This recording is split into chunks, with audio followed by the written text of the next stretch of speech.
Assalamualaikum warahmatullahi wabarakatuh. Bismillah walhamdulillah wassalatu wassalamu ala Rasulillah wa ala alihi wa sahbihi wa man walah. Alhamdulillah, anak-anak yang soleh dan solehah. Hari ini kita akan lanjutkan materi fikih kita pasal selanjutnya. Terakhir kemarin kita membahas tentang air.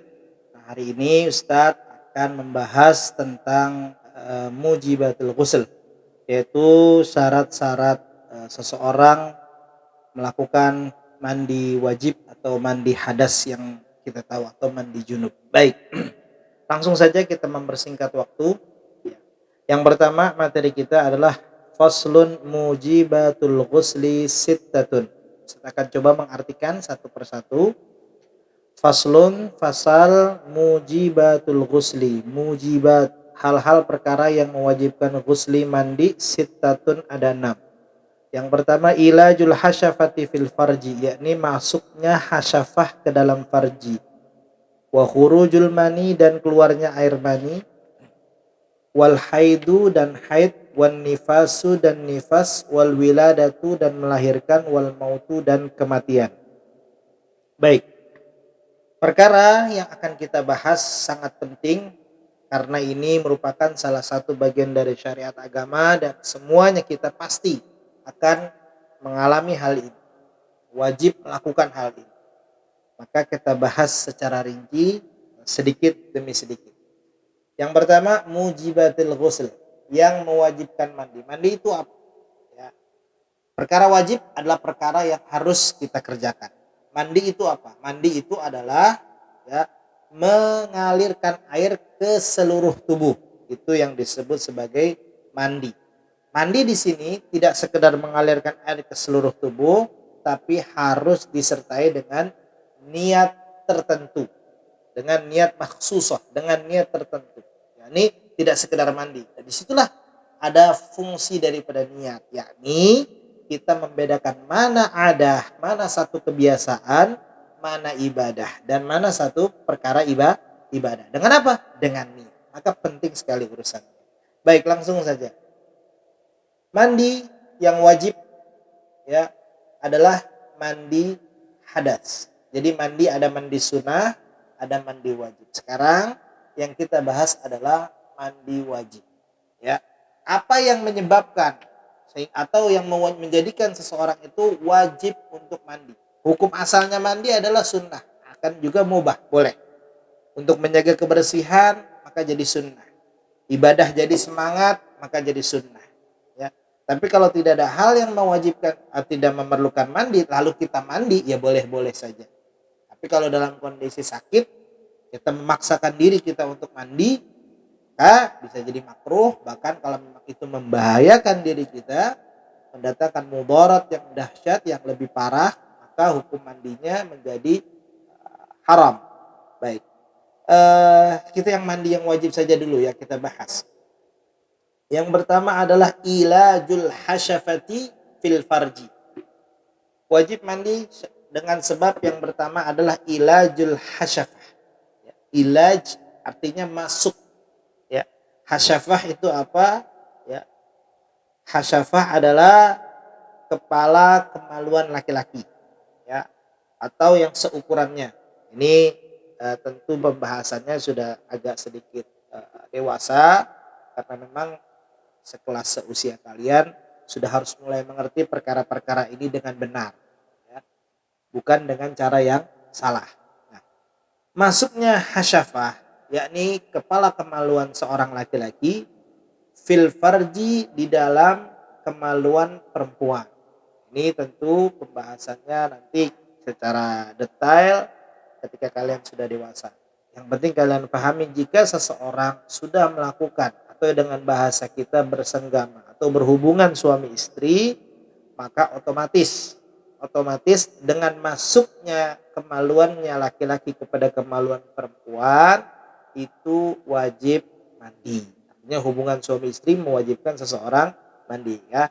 Ini yang harus kalian pahami. Ya, nanti kalian pun akan dewasa, akan mengerti, ya. Tapi tidak usah terijikan saat ini. Baik.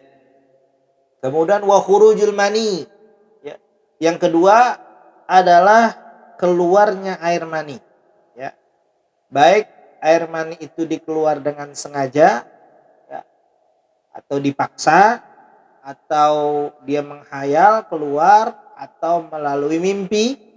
Ya, jika air mani itu keluar, maka dia wajib mandi. Ya, seketika itu juga dia wajib mandi.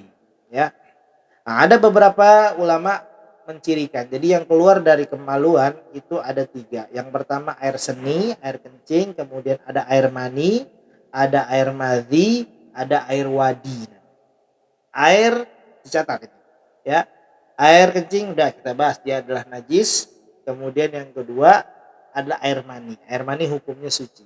Ya, ada beberapa ciri air mani. Yang pertama, air mani itu ciri-cirinya adalah dia warnanya putih, kemudian kental. Ketika keluar, keluarnya memancar. Ya, tidak memancar seperti air kencing, tapi sedikit-sedikit begitu. Ya. Kemudian keluarnya ketika di puncak syahwat. Ya. Kemudian ketika keluar rasanya lezat atau nikmat dan menyebabkan capek biasanya, ya. Atau kalau kita nggak sadar, kita bangun tidur, apa yang kita lihat, maka kondisi mani itu kalau basah, ya, baunya seperti bau adonan, ya. Kemudian kalau dia kering, ya, kalau dia kering baunya seperti putih telur, bau putih telur.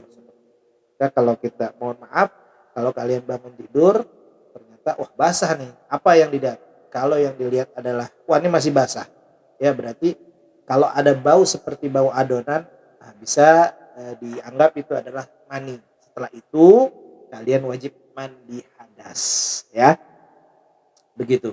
Atau kalau bangun ternyata sudah kering, nih ada apa di celana? Kalau seperti bau adonan putih telur, maka itu adalah mani. Ya, penting ini ya. Kalian sudah sebentar lagi atau mungkin sudah ada yang sudah balik, sudah harus tahu bisa membedakan mana mani mana bukan. Itu yang pertama, yang kedua air mani. Yang ketiga adalah air madhi. Ya, air madhi itu apa? Air putih bening, kental juga, agak kental. Kemudian keluarnya itu biasanya inda ibtida syahwat, ketika baru mulai syahwat baru mulai, maka yang keluar biasanya adalah namanya air madhi. Dia belum pada puncak syahwat baru, dan keluar aja begitu, ya, membasahi kemaluan begitu. Kemudian yang terakhir adalah air wadi. Air wadi sama sifatnya dengan air madhi, hanya saja bedanya kalau air wadi dia keluar begitu saja, biasanya dalam kondisi tubuh lelah, capek, habis angkat berat, nah itu mungkin keluar, namanya air wadi, ya seperti itu. Cukup. Nah, itu yang kedua dari perkara yang mewajibkan seseorang untuk mandi. Kemudian yang ketiga adalah haid. Nah, ini tentu perempuan, ya. Perempuan sudah mengerti sekali apa itu haid, ya, dan memang harus ada pembahasan khusus yang panjang bahas ini, tapi Ustaz tidak menjabarkan itu. Ustaz hanya ingin menyampaikan bahwa kalau seorang wanita perempuan mengalami haid, setelah dia bersih dari haid, maka dia wajib mandi. Ingat ya, bukan keramas, cuman memang bahasanya anak perempuan keramas, tapi intinya bukan keramas. Artinya kalau dia mandi tidak keramasan, ya, hanya membasahi kepalanya saja, nggak pakai sampo pun, misalnya samponya habis, gimana, nggak usah bingung, karena yang penting adalah mengalirkan air ke seluruh tubuh, itu yang paling penting, bukan keramasnya, ya. Jadi seperti itu, ya. Haid, ya, perempuan kalau haid maka dia wajib untuk mandi. Wan nifas, kemudian yang kedua adalah nifas. Nifas adalah darah yang keluar setelah melahirkan.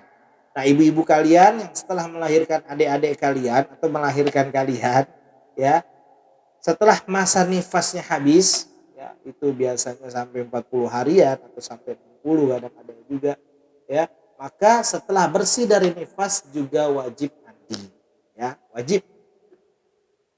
Kemudian apalagi wal wiladatu, dan setelah melahirkan, ya. Kemudian yang terakhir adalah wal maut, dan kematian. Jadi seorang setelah meninggal maka dia wajib dimandikan, ya, untuk dihilangkan daripada hadasnya. Nah, baik. Nah, inilah yang disebut dengan perkara-perkara yang mewajibkan seseorang untuk mandi ya. Ada perkara penting yang harus sangat kita ketahui, jangan sampai ya dengan kondisi kita berhadas besar atau junub kita tidak melakukan mandi wajib ya. Oke, mungkin ini saja materi kita tentang perkara yang mewajibkan mandi. Semoga kalian bisa mendapatkan penjelasan dari apa yang jelas mendapatkan penjelasan dari apa yang sudah Ustaz sampaikan. Jika ada yang tidak jelas ingin ditanyakan, silahkan bisa melalui japri kepada Ustadz. Di pertemuan selanjutnya Ustadz akan memaparkan penjelasannya. Oke, terima kasih sudah menyimak dan sudah mendengarkan. Mudah-mudahan menjadi ilmu yang bermanfaat buat kita semua. Amin ya rabbal alamin. Subhanakallahumma wa bihamdika asyhadu an la ilaha illa anta astaghfiruka wa atubu ilaik. Assalamualaikum warahmatullahi wabarakatuh. Sehat semua, ingat pesan ibu.